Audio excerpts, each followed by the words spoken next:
Nagaanii faraarri waaqayyoodha lafa biyya jirtan hundumaatti isiniif haa ta'u. Qulqulloota saba waaqayyoo kan taatan miseensonni waldaa ijoollee kakuu tajaajiltoonni waldaa ijoollee kakuu akkasumas sagaleen kun sheer ta'e kan isin qabu hundumti keessan akkam jirtu galannii fi ulfinni Iyesuus Kiristoosidhaaf haa ta'u. Sagalee waaqayyoo isa jiraataa isa humna hojjetu of keessaa qabu wajjin ilaalla. Iyesuus Kiristoos sagalee kee amma ilaaluudhaaf maqaa ilma kee Iyesuus Kiristoositiin yaa waaqayyoo si kadhanna. Dubbii keessaa amanamaa isa humna hojjetu of keessaa qabu isa billaa qaramaan qarame caalaa qara qabu isa wanti hundumtuu isa duratti isaa qamaa ta'e saangoo qabeessa sanaan yaa waaqayyo gooftaa amma yaa waaqayyo gooftaa dura keetti yaa waaqayyo gooftaa barachuu fi maqaa ilma kee Yesuus Kiristoositiin yaa waaqayyooti nu barsiisi. Inni kana jibbu machaa hafuura dukkanaa hojiin isaa maqaa ilma kee Yesuus Kiristoositiin kan diigame yaa ta'u. Bara keenyarraa haa diigamu, jireenya keenyarraa haa diigamu, hojii keenyarraa haa diigamu, karoora keenyarraa kan diigame yaa ta'u. Sagalee kee nutti dubbadhu waan nutti dubbattuuf ulfaadhu maqaa ilma kee Yesuusitiin ameen. Yesuusidhaaf galanni guddaan haa ta'u. Ergaa Phexros tokkoffaa tokko lakkoofsa 13 irraa kaafnee sagalee waaqayyoo walii wajjin ilaalla. Yesuusidhaaf galanni guddaan haa ta'u. Jireenya qulqullaa'aa jiraachuutti wal yaamu galanni ulfinni Yesuus Kiristoosidhaaf galanni guddaan haa ta'u. Egaa gooftaa keenya Yesuus Kiristoositti erga amannee jireenya qulqullaa'aa jiraachuutu nurraa eegama. Yesuusidhaaf galanni guddaan haa ta'u. Ameen ameen. Buleessa koo bulettii koo jireenya qulqullaa'aa jiraachuutu siif ta'a. Kan Kiristoos erga taate mucaa Kiristoos Yesuus erga taate jireenya ati jiraachuu qabdu jireenya qulqullaa'aadha. Yesuusidhaaf galanni guddaan haa ta'u. Jireenya qulqullaa'aa jiraachuu qabda. Jireenya mudaa hin qabne jiraachuu qabda. Jireenya xurii hin qabne jiraachuu qabda. Yesuusidhaaf galanni guddaan haa ta'u. Ameen ameen. Macaafni qulqulluun kan jedhu dhugaadha. Al tokko tokko amala keenyaaf tiksii barbaanna. Amalli keenya qulqullummaatti waan nun jiraachifnee fi amalli nuti jiraannu qulqullummaatti waan nun jiraachifnee fi amala keenya sirreessuu irra tiksii amala keenya wajjin walii galuu barbaaddanna. Maal goona isumaayyuu jal'isnee xamanna isumaayyuu jal'isnee fudhanna. Iyesuus Kiristoosiidhaaf galanni guddaan haa ta'u. Obboleessa koo obboleettii koo gara Kiristoos Iyesuus kan dhufte nama haaraa akka taatuufi malee eenyummaa keessa moofaa kaleessaa akka jajjabeessituuf miti. Namummaa keessa moofaa kaleessaa akka jajjabeessituuf miti. Kanaaf Qorontoos 5:17 irratti sagalee waaqayyoo yommuu dubbatu maal jedha? Eenyullee kan Kiristoos yoo ta'e uumama haaraadha jedha. Inni moofaan darbeera kunoo haaraan dhufeera. Kanaaf kan Kiristoos namni gaafa ta'u uumama haaraa ta'a. Yeroo baay'ee namni balleessaa isaa irraa deebi'uurra dogongora isaa irraa deebi'uurra karaa isaa jal'inaa irraa deebi'uurra karaa inni irra deeme sana irratti wanta isa jajjabeessu yookaan immoo isaa wanta isa gargaaru wayii sagalee waaqayyoo barbaada. Iyesuusidhaaf galanni guddaan haa ta'u. Karaan inni irra deemaa jiru akka sirrii hin taane suma beeku. Karaan inni irra deemaa jiru waaqayyoota akka hin tolle suma beeku. Karaa sanaaf tiksii isa waan adeemu. Tiksii jedhi karaa isaa sana mijeessu. Tiksii amala isaa sana faana deemu barbaada yeroo baay'ee namni. Sagalee waaqayyoo keessaa qotee bakka adda addaa keessaa baasee amala isaa wajjin walitti firoomsuu barbaada. Obboleessa koo obboleettii koo waan tokko sitti himaa. Macaafni qulqulluun kan sirraa barbaadu amala kee macaafa qulqulluun akka sirreessituufi malee macaafa qulqulluu amala keetiin akka sirreessituufi miti. Iyesuus Kiristoosiidhaaf galanni guddaan haa ta'u. Irra deebi'ee isinitti himaa qayyabadhaa sirriitti. Amala kee macaafa qulqulluudhaan akka sirreessituufi malee macaafa qulqulluudhaan amala kee akka sirreessituufi malee amala keetiin macaafa qulqulluu akka sirreessituufi miti. Yookaan immoo amalli kee macaafa qulqulluu keessa seenuu hin qabu. Macaafa qulqulluutu amala kee keessa seenee amala kee jijjiiruu qaba malee. Iyesuus Kiristoosiidhaaf galanni guddaan haa ta'u. Yeroo baay'ee namoonni amala isaanii macaafa qulqulluu keessa seensisuu barbaadu. Aadaa isaanii macaafa qulqulluu keessa seensisuu barbaadu. Macaafni qulqulluun aadaa kee keessa haa galu malee, macaafni qulqulluun amala kee keessa haa galu malee, amala kee isa moofaa, jireenya kee isa moofaa, isa waaqayyotti hin tolle, namummaa kee isa waaqayyotti hin tolle, jireenya kee isa waaqayyotti hin tolle, macaafa qulqulluu keessa galchuudhaaf hin dhama'iin. Kuni karaa jal'inaadha. Kuni osii goyyoomsa. Ingoyyoomta ittiin goyyoomfamta ittiin badda malee ittiin hin jiraattu. Iyesuus Kiristoosiidhaaf galanni guddaan haa ta'u. Yeroo baay'ee namoonni amala isaanii macaafa qulqulluu keessa galchuu barbaadu. Garuu kan ta'uu qabu macaafni qulqulluun amala keenya keessa galee nu jijjiiruu qaba. Eenyummaa keenya keessa macaafni qulqulluun galee nu jijjiiruu qaba.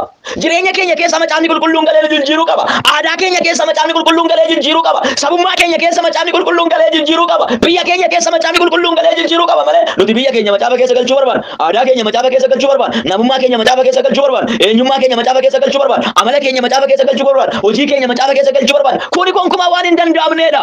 Iyesuus Kiristoosiidhaaf galanni guddaan haa ta'u. Kanaaf macaafichi akkasii jijjiiruuf eeyyamiif obboleessa koo obboleettii koo. Eeyyamiif jireenya qulqullaa'aa jiraachuutu siif ta'a. Baqa jireenya adda bahe qulqullummaa jechuun adda bahuu jechuudha. Qulqullummaa jechuun hiikni isaa adda bahuudha. Adda bahanii jiraachuudha. Adda ta'anii jiraachuudha. Waaqayyoof qofa jiraachuudha. Ekeleen tokko qulqullaa'eera gaafa jennu namni tokko waaqaaf qulqullaa'eera gaafa jennu adda baheera. Maaliif? Maal keessa? Amala isaa keessaa bahee, jireenya isaa moofaa keessaa bahee, sabummaa isaa keessaa bahee, aadaa isaa keessaa ba'ee galanni ulfinni Yesuus Kiristoosiidhaaf amma jireenya waaqayyoo isa jiraachisu jiraachudha. Yesuusiidhaaf galanni guddaan haa ta'u. Maa baay'ee egaa aadaan koo kan caalu gatee maafan gara gooftaa dhufe. Sabni koo kan naa caalu gatee maafan gara gooftaa dhufe. Ikan saba koo caalchifadhe, ikan aadaa koo caalchifadhe, ikan eenyummaa koo caalchifadhe maaliif barbaada ban gara waaqayyoo dhufe? Waaqayyoo maal akkana gargaaru fan dhufe? Gargaarsa maalii waaqayyoo akkanaa godhuun barbaada? Eegan caalchifadhe kan naa caalu saba koo eegate, kan naa caalu aadaa koo eegate, kan naa caalu amala koo eegate. Jijjiiramuun barbaadu eegante gara waaqayyoo dhufuun hin barbaachisu. Namni jijjiiramuun barbaadne gara waaqayyoo dhufuun gonkumaa hin barbaachisu. Yesuus Kiristoosiidhaaf galanni guddaan haa ta'u. Jijjiiramuu namni hin barbaadne gara waaqayyoo dhufuun hin barbaachisuuf. Bakka amala isaa wajjin turuu danda'a, aadaa isaa wajjin turuu danda'a, sabummaa isaa wajjin turuu danda'a, maaloo isaa wajjin, kotota isaa wajjin turuu danda'a. Boleessa koo boleettii koo adda bahii waaqayyoof jiraadhu. Adda bahii waaqayyoof jiraadhu. Yesuus Kiristoosiidhaaf galanni guddaan. Osoo bara osoo namni marti waaqaaf jiraate wal nyaachuun kun hin jiru be. Sabaa wal qooduun kun hin jiru be. Marti keenya yoo abbaan keenya waaqayyoon osoo ta'e, marti keenya yoo abbaa keenya waaqayyoon osoo godhanne, abbaa keenya waaqayyoon osoo godhanne, geggeessaa keenya waaqayyoon osoo godhanne, bulchiinsa keenya waaqayyoon osoo godhanne, mootii keenya waaqayyoon osoo godhanne, mootummaa keenya waaqayyoon osoo godhanne, Yesuus Kiristoosiidhaaf galanni guddaan haa ta'u. Ameen ameen. Waa hundi keenya osoo waaqayyoon ta'e, hundi keenya kan waaqayyoon sodaannu osoo ta'e, har'a dhiiga walii dhangalaasuun eessa jira sila? Hin jiru. Maqaa walii balleessuun hin jiru ture. Namni gaafa waaqayyootti adda ba'e kan nama ajjeesu, namni gaafa waaqayyootti adda ba'e kan cubbuu hojjetu, namni gaafa waaqayyootti adda ba'e osoo waaqayyootti adda hin ba'in dura bu'aawwan cubbuu kanneen keessa hin galu ture. Ajjeesuu, hatuu, sagaagaluu kanneen keessa hin lixu ture. Jibba adda addaa keessa hin galu ture. Jalqaba waaqayyootti adda ba'ee jira ilmi namaa. Boleessa koo boleettii koo waaqayyootti adda baatee hin jiraatin. Amala keetiin waaqayyootti adda hin bahin. Jireenya keetiin waaqayyootti adda hin bahin. Deemsa keetiin waaqayyootti adda hin bahin. Kutaa kana keessatti macaafichi akkas jedhee dubbata. Maakraa doolaa baaraa laafaa jaanaa maariyaabos. Haleelooyaa. Phexros tokkoffaa Phexros tokko lakkoofsa 13 irratti akkas jedha. Kanaafis mudhii yaada keessanii jabeeffadhaa. Yesuusiidhaaf galanni guddaan. Egaa yaadni keenya mudhii akka qabu nutti mara. Yaadni keenya maal akka qabu? Mudhii qaba yaadni keenya kuni. Yaadni keenya kuni, yaadni nuti yaadnu kuni. Yesuus Kiristoosiidhaaf galanni guddaan. Ilmi namaa hin yaada. Macaafni qulqulluun hin yaadinaan jedhu. Hin yaaddaa malee. Yesuusiidhaaf galanni guddaan. Namni hin yaada. Namni hin yaada. Yaadni namni yaadu kuni mudhii qaba. Yesuus Kiristoosiidhaaf galanni guddaan. Ameen ameen. Mudhii qaba. Hin hidhama. Yaadni keenya mudhii qaba. Hin hidhama. Yesuusiidhaaf galanni guddaan. Mudhii yaada keessanii maal godhaadha? Jabeeffadhaa. Yaada laafaa yaadina. Yesuusiidhaaf galanni guddaan. Yaada keessa yaada laafaa, yaada isin hin gargaarre, yaada isin hin ijaarre, yaada biyya hin ijaarre, yaada nama hin ijaarre, yaada nama kaawwani hin hirmaachifne hin yaadinaa. Yesuus Kiristoosiidhaaf galanni guddaan. Yaadni nama tokko kama dhuunfaasaadha. Yaadni nama tokko kama dhuunfaasaadha. Ofumaa isaa nyaachuu barbaada, ofumaa isaa dhuguu barbaada, ofumaa isaa guddachuu barbaada, ofumaa isaa eebbifamuu barbaada. Inni kun yaada kan waaqayyoo wajjin waliin galu. Yesuus Kiristoosiidhaaf galanni guddaan. Sooressota biyya keenya keessatti gaafa laalu waan tokkotu na ajaa'iba. Makiinaa irratti bitu, mana irratti ni ijaaru. Iyyeessi balbala isaanii gaafa dhufu garuu somunii ittiin kennan arrabsanii tari'u. Maqaa Yesuusiitiin kun jaamummaadha. Yesuus Kiristoosiidhaaf galanni guddaan. Makiinaa irratti, mana irratti qabu. Qabeenya guddaa qabu. Somunii garuu iyyeessa tokkoof kennuun bowwoo mataa itti ta'a. Garaa isaan nyaatti. Yaadni isaanii ofumaa isaaniitii guddachuudha. Yaadni isaanii ofumaa isaaniitii makiinaa baay'ee qabaachuudha. Hundumtuu lafarraa dhume osoo isaan bichaan jiraataniiti tola sooressonni. Amalli isaanii akkas. Kanaaf garbichi waaqayyo sooromee akka malee sooromee akka sinirraa uffanneedha waaqayyo. Yesuus Kiristoosiidhaaf galanni guddaan. Sooressonni waaqayyoon hin dagatu. Kanaaf Yesuus Kiristoos sooressi tokko mootummaa waaqayyoo galuu irraa gaalli qaawwal immoo ittiin ba'uu wayyaa. Gaalli guddaan suni qaawwal immoo keessa. Yesuus Kiristoosiidhaaf galanni guddaan. Ilaala. Hiyyeessi tokko balbala isaanii gaafa dhufu biddeen takkatti kennuun garaa isaan nyaata. Yesuusiidhaaf galanni guddaan haa ta'u. Mana sooressa baay'ee beekan, mana sooressa baay'ee seenes beekan. Garuu haalli jireenya isaanii hiyyeessa tokko hin ga'u. Yaadni isaanii yaada hiyyeessaa tokko hin ga'u. Yaada gadhee, yaada gadaanaa isaanuma duwwaadhaaf kan barbaachisu. Isaanuma duwwa yaada nama kaawwan hin hirmaachifne qabu. Yaada nama kaawwan hin hirmaachifne qabu. Adda bahanii waaqayyoof warra hin jiraan, waaqayyoof warra hin qulqulluu, ofumaa isaaniitiif jiraachuu warra barbaada, ofumaa isaanii guddisuu warra barbaada. Yesuus Kiristoosiidhaaf galanni guddaan haa ta'u. Anaaf isiniif garuu yaadni keenya, yaadni nuti yaadnu mudhii isaa kan hidhame Yesuus Kiristoosiidhaaf galanni guddaan haa ta'u. Nama hundumaaf kan ta'u mudhii yaada keessanii jabeeffadhaa. Yesuusiidhaaf galanni guddaan haa ta'u. Ameen. Qabxii isa duraa keessatti maal jedhee mudhii yaada keessanii jabeeffadhaa. Itti dabalee warra of qaban ta'a. Of gadhiisitti hin jiraatina. Jireenya of gadhiisii hin jiraatina. Jireenya waaqayyoon hin jaalanne sana hin jiraatina. Of qaba. Yesuus Kiristoosiidhaaf galanni guddaan. Of qabaatii jiraadhaa. Jallina keessatti kan nama kuffisu jireenya gadi dhiisudha bakka. Of qabee jiraachuu dhabuudha. Iyyesuus Kiristoosiidhaaf galanni guddaan haa ta'u. Likkitti jiraachuu dhabuudha. Of qabanii jiraachuu dhabuudha. Baleessa obboleettii of qabii jiraatu. Jireenya jiraattu keessatti of qabiitii jiraatu. Jireenya jiraattu keessatti of qabii jiraatu. Jireenya gadi dhiisiin jiraatin. Jireenya Waaqayyoon jaalalleen jiraatin. Jireenya Waaqayyootiin tolleen jiraatin. እግዚአብሔር በዚህ አይደሰትም። waaqayyo jireenya keessa gadhiisitti hin gammadu.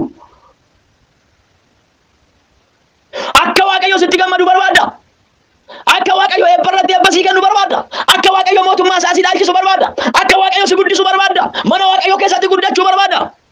Of qabee jiraadhu. Of hin gadhiisinaa akkanuma. Of hin tuulinaa akkanuma.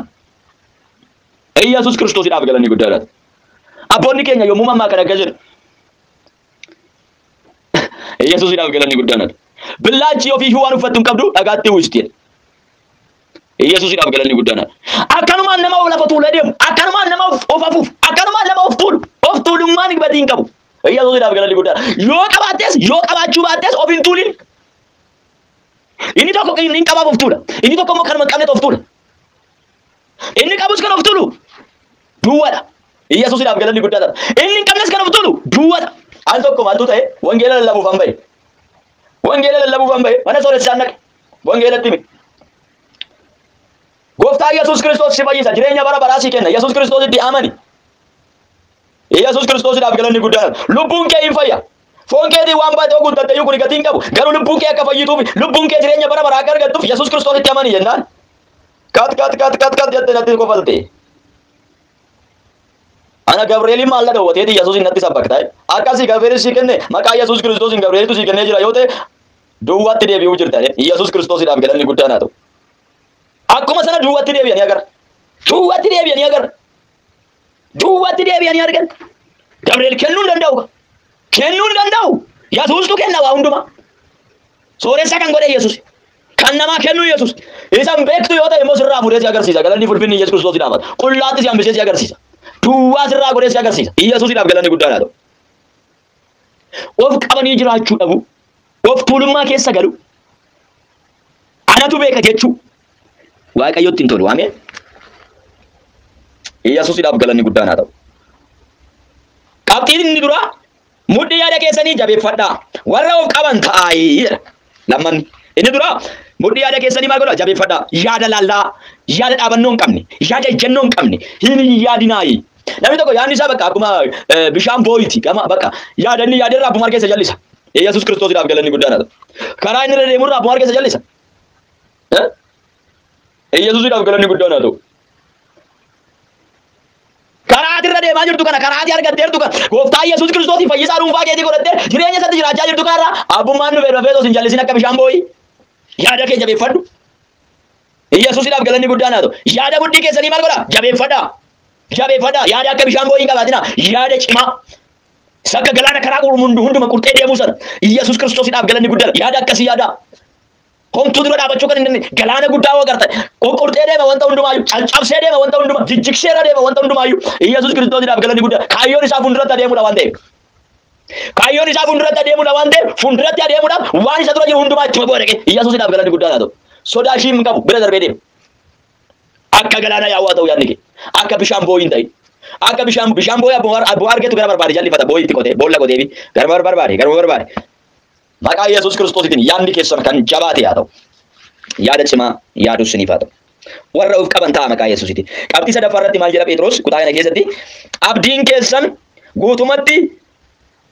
keessan guutumatti ayyaana isaa yeroo Kiristoos Iyyesuus mul'atutti isiniif dhufu irra kaa'adhaa.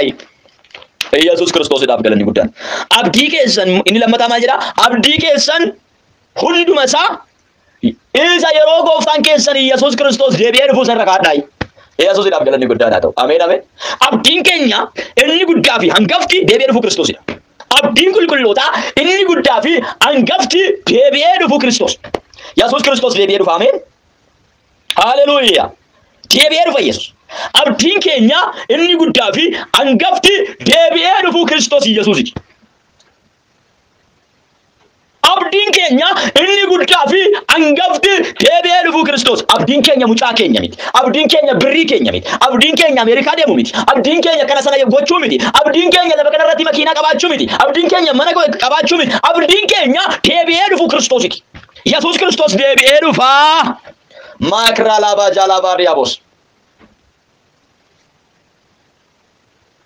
Deebi'ee dhufu. Yesuus Kiristoos deebi'ee dhufu. Abdiin kee guutuu kan ta'u gaafa inni dhufuudha. Inni ati abdatte hundumtuu guutuu kan ta'u gaafa Yesuus deebi'ee dhufu. Guuttadheera kan jedhu ammoo jiraate inni hin guuttanne soba. Biyya lafaa kana keessatti wanti si guutu tokko jiru. Wanti biyya lafaa kana keessatti ani guuttadheera jettee odeessitu mucaa ta'uu danda'a, mana ta'uu danda'a, makiinaa ta'uu danda'a, birrii ta'uu danda'a. Waan fe'aa ta'u. Waggaa 80 duwwaatti fayyadamta saniin booda gattee deemta. Yesuus Kiristoosidhaaf galanni guddaan haa ta'u. Ashu. Waaw, Waaqayyo yommuu dubbatu namatti tola. Haleluuyaa. Yeroo Kiristoos deebi'ee dhufu sana abdiin keessan isa waan ta'eef guutummaa abdii keessan isarra kaa'adhaa. Abdiin keenya deebi'ee dhufu Kiristoos eega ta'e wanti abdii keenyaaf jennee raafamnuuf hin jiru.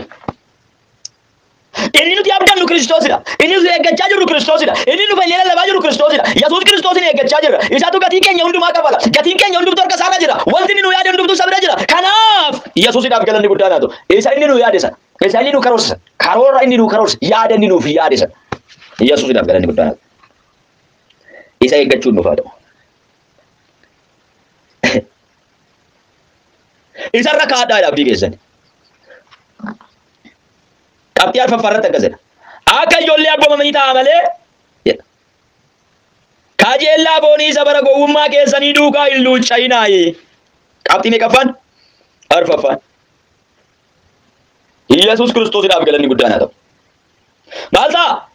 Akka ijoollee abdii qabanii taa'i. Akka ijoollee abboomamanii taa'i malee akka ijoollee abboomamanii ta'a malee kajeellaa keessan kajeellaa foonii isa bara gowwummaa keessanii kana duukaa hin bu'inaayi. Bara gowwummaa የሞኝነት ዘመን ነው ይሄ ዘመን በኢየሱስ ክርስቶስ bara gowwummaa kajeellaa bara gowwummaa keessanii kana duukaa hin bu'inaa jedha macaafatu jedha. Yesuus Kiristoosidhaaf galanni guddaan haa ta'u. Bara kana macaafni gowwaa jedhee yaama. Bara gowwaa waan isaa ta'u kan hin beekne waan namaaf ta'u kan hin beekne gowwaa waan dubbatu kan hin beekne waan hojjetu kan hin beekne bara gowwaa. Bara wanti hundumtuyyuu gowwummaan baay'ate kana keessa gowwummaan kun qaroomina isinitti hin fakkaatin. Gowwummaan addunyaa kanarratti ol ka'e kun qaroomina isinitti hin fakkaatin. Qullaa deemuun gowwummaadha. Dubbii waa'ee hin baafne haasa'uun gowwummaadha. Hojii waa'ee hin baafne hojjechuun gowwummaadha. Bara kana keessa bilxummaa isinitti hin fakkaatin, araadummaa isinitti hin fakkaatin jecha afaan keessan itti fayyadamtanii isinitti dubbata. Yesuus Kiristoosidhaaf galanni guddaan haa ta'u. Nuti warri kan Kiristoos Yesuus taane kana keessaa ba'uu qabna. Amala kana nurraa calaqqisuu gonkumaayyuu hin qabu. Nuti warra of qabanidha. Nuti warra yaada keenya cimsinee hidhanneedha. Yaada keenya hidhuu jechuun wanni biraa maali? Akka barbaade akka inni burraaqne gochuudha karaa biraati. Yesuusidhaaf galanni guddaan haa ta'u. Kanaaf onlaayinii irra baatanii onlaayinii adda addaa irra ooltanii Facebook irra ooluu dandeessa, YouTube irra ooluu dandeessa, Telegram irra ooluu dandeessa, TikTok irra ooluu dandeessa. Wanta adda addaa irra ooluu dandeessa. Gowwummaa kee achirratti gadhiisaan oolin. Dubbii sagalee Waaqayyoo dubbachaa ooli. Isa ogeessa si godhu. Isa gowwummaa keessa nama hundumaa baasu. Haala sagalee Waaqayyoo lallabuun bar gowwummaa fakkaata namatti. Phaawulos dubbateeras nuti Yesuus Kiristoosidhaaf galanni guddaa. Gowwummaa nuti dubbanne inni ittiin namoota fayyise. Gowwummaa sittis gowwummaa fakkaatu. Warra si dhagaanittis gowwummaa fakkaatu. Garuu hin fayyisa. Yesuus Kiristoosidhaaf galanni guddaan haa ta'u. Inni ogeessa waan ta'eef sagalee Waaqayyoodha. Kanaaf bara keessan kana keessatti onlaayinii irra ooltan hundumaa irratti sagalee Waaqayyoo gadhiisaa oola. Yesuusin hin fayyisa. Yesuus jireenya, Yesuus karaadha, Yesuus dhugaadha jettanii onlaayinii hundumaa waccanaan naqxan seexanni karaa ittiin hojjetu dhababe. Ati garuu footoo kee yoo gadhiiste maal waa'ee qabame onlaayinii irra baatee footoo kee gadhiiste. Footoo kee wajjin yookaan barreeffama wayii gadhiiste. Maqaa Yesuusiti. Onlaayinii irra baatee footoo keenya gadhiifna. Ani al tokko akkasan godhe meeqoo sagalee Waaqayyoodhaaf sagalee Waaqayyoo barreesseen erge sagalee Waaqayyoodhaaf Facebook irratti laayikii baay'een hin kennamneefi. Sagalee Waaqayyoodhaaf komentii baay'een hin kennamneefi. Sagalee Waaqayyoodhaaf deebii baay'een hin kennamneefi. Meeqoo himee sabni kun maalidha inni jedheetanii footoo koo gadhiise. Gaafa footoo koo gadhiisu laayikii baay'ee fi komentii baay'ee footoo koodhaaf kennan maal fayyada bee jarana yaa Rabbii kiyya maaluma fayyada? Footoon nama tokkoo maal fayyada? kan fayyadu sagalee waaqayyo kan nama fayyisu dhaadama kan hiiku gaafii nama kan deebisu abaarsa kan cabsu dukkana kan ibsu sagalee waaqayyo online kana canaan naqa bakka hundumattuyyuu Yesuus Kiristoosiidhaaf galanni guddaadha. TikTokii warri kuwwani qullaa isaanitti agarsiisaa oolan sagalee waaqayyootti agarsiisaa oolan achi keessaa baabe Yesuus Kiristoosiidhaaf galanni guddaadha. Nuti warra afaan keenya dandeenye irratti bilbilee maqaa Yesuusiin fayyadachaa jirra. Seexanni isa keessa jiru keessaa yoo cabe namichaan karaa argata Yesuusiidhaaf galanni guddaadha. Boleessa koo boleettii koo online argatu hundumaa irratti baatee callistee akkasumaan hin taa'in.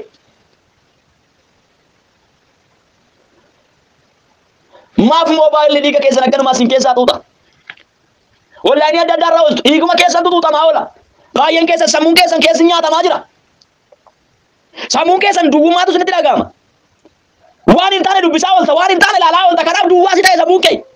Sagalee waaqayyoo osoo dubbisaa oolte, sagalee waaqayyoo osoo dabarsaa oolte, yookaan himaa osoo oolte, yookaan immoo dubbisaa osoo oolte, sammuun kee guutaa dhufa. Yesuus Kiristoosiidhaaf galanni guddaa haa ta'u. Maqaa Yesuusiin duwwaan keessan guutuu haa ta'u. Online irra baatan qabirrattu sagalee waaqayyoo dubbadhaa. Makra dalaba jada mariabo. Baay'een keessan hojjechaa jirtu garuu gahaa miti. Daqiiqa argattan hundumaa irratti acaraan naqa online argattan hundumaayyuu dhiphisa. Oduun biraa akka hin dabarre dhiphisa. Yesuusiidhaaf galanni guddaan. Asiinis yoo bante Yesuus, achiinis yoo bane Yesuusin haa argu. Asiinis sagalee isaa Yesuus. Bakka Yesuusiidhaaf galanni guddaan. Bakka maraasa online marti Yesuus yoo haase seexanni eessan hojii isaa hojjeta. Kanaafidha waldaan kiristaanaa haga lafarra jirtutti hojii sheexanaa duwwaa gala. Yesuusiidhaaf galanni guddaan haa ta'u. Abbaan inni bajaajatanii hojjechaa jira. Hojiin isaa garuu duwwuma galaa jira. Illuminaatiin hojiin isaa duwwuma gala. Xonqolaan hojii isaa duwwuma galaa jira. Xonqolee duwwaa galaa jira. Dadhabbiin isaa akkasuma hin soora malee seen argatu maqaa Yesuusiiti. Haga waldaan lafarra jirtutti hojiin isaa galman ga'u. Gaafa waldaan lafarraa fudhatamteen gaa hojiin isaa galu. Yesuusiidhaaf galanni guddaadha ta'u. Sana booda dhuma argata. Raawwatee hin bada. Gowwummaa keessan kana duukaan fiiginaa. Gowwummaa keessan sa'aatii 24 diraamaa yoo ilaalte maali bu'aan kee? Maalirraa argata diraamaa sarara wanta argattu jirra? Mee natti mi diraamaa irraa wanta argatte maalinni? Sa'aatii 24 diraamaa ilaalte wanta argatte maalinni? Bu'aan irraa argattu maalinni? Yesuusiidhaaf galanni guddaan. Mee jireenya bara baraa si galchaa? Galtaa ittiin jireenya bara baraa? Waraaneera maqaa Yesuusi. Hallelujah. Qabxiin inni dura mudhii yaada keessanii jabeeffadhaa. Qabxiin lammaffaa warra qaban ta'a. Inni sadaffaan abdii keessan guutummaa ayyaana waaqayyoo irra kaa'adhaa. Inni arfaffaan akka ijoollee abboomamanii ta'a malee qajeellaa foonii keessan isa kan bara ammaa kana keessa duukaa hin bu'inaa. Inni shanaffaan inni si waame qulqulluu akkuma ta'e isinis adeemsa keessan hundumaan qulqulloota ta'a. Yesuusiidhaaf galanni guddaan haa ta'u. Qabxiin shanaffaanii fi inni dhumaa inni si yaame qulqulluu akkuma ta'e isinis adeemsa keessan hundumaan qulqulloota ta'a. Qulqulloota ta'a jechuun adda bahaa jechuudha. Adda bahaa jechuudha. Hiikni isaa inni sirriin jechuudha. Taqadasu ማለት ተለዩ ማለት ነው. Adda bahaa. Waaqaaf jiraadhaa. Yesuus Kiristoosiidhaaf galanni guddaan haa ta'u.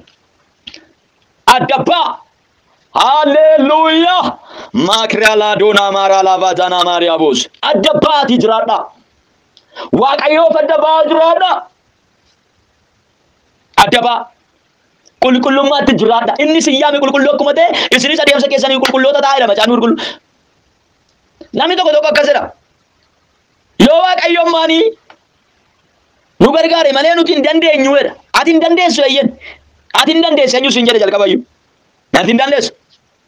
Garuu macaafni akkasidha. Yesuus Kiristoosiidhaaf galanni guddaan haa ta'u. Foon dadhabaadha waan ta'eef Afurri immoo dhimma baasaadha macaafni qulqulluun. Foon dadhabaadha. Afurri dhimma baasaadha. Kanaaf maal agarsiisaa kutaa kana keessatti macaafichi? Foon dadhabaadha eega jedhee afurri dhimma baasa eega jedhee maal agarsiisaa jira? Kanaaf foon keessan dadhabaadha. Yaada foon keessanii duukaa hin bu'inaayi. Hafuuraan geggeeffamaati jiraadha jedha. Hafuuraan geggeeffamtee jiraate taanaan wanta hin qulqulloofneef hin jiru. Hafuuraan geggeeffamtee jiraate taanaan wanta adda hin baaneef hin jiru. Hafuurichi adda si baasa. Hafuurichi qulqullummaa siif kenna. Yesuusiidhaaf galanni guddaan haa ta'u. Hafuuraan geggeeffamtee jiraate taanaan adda baatee jiraatta. Foon kee dadhabaadha. Hafuurichaan garuu yoo geggeeffamte hafuurri dhimma baasa. Foon kee dhimma sii baasuu hin danda'u. Foon kee jireenya sii kennuu hin danda'u. Yaada foon keetiin dhaga'i. Waan foon kee godhi siin jedhe dhiisi. Yaada hafuura keetii dhaggeeffadhu.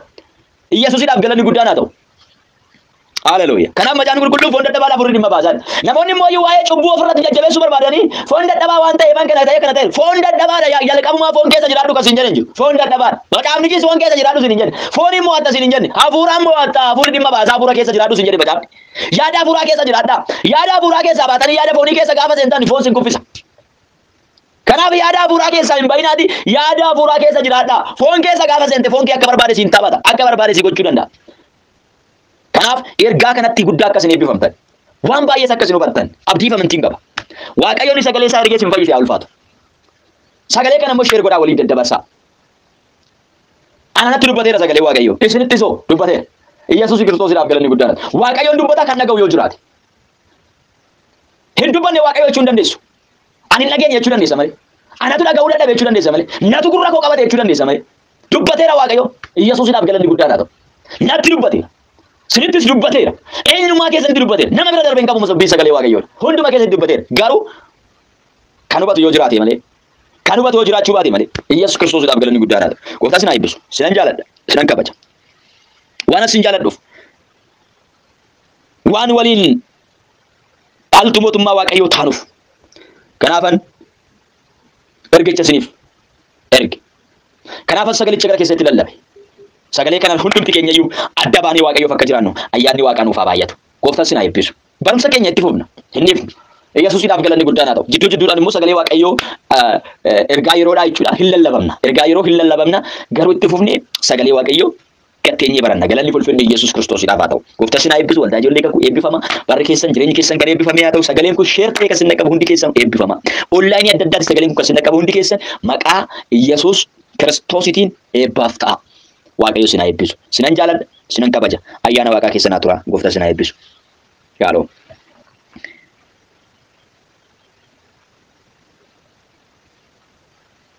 Sagalee kana dhaggeeffattanii na argachuu kan barbaaddan yoo jiraattan lakkoofsa bilbila kootii duwwaa 912 99 1049 argachuu dandeessu. Gooftaan sin haa eebbisu eebbifamaa. Barumsa karaa YouTube darbuu share subscribe gochuu hin dagatinaa. Dhaggeeffadhaa waliif share godhaa. Gooftaan biraaf jireenya keessan haa eebbisu. Fuulduratti immoo Waaqayyo nu gargaara hin bal'isna.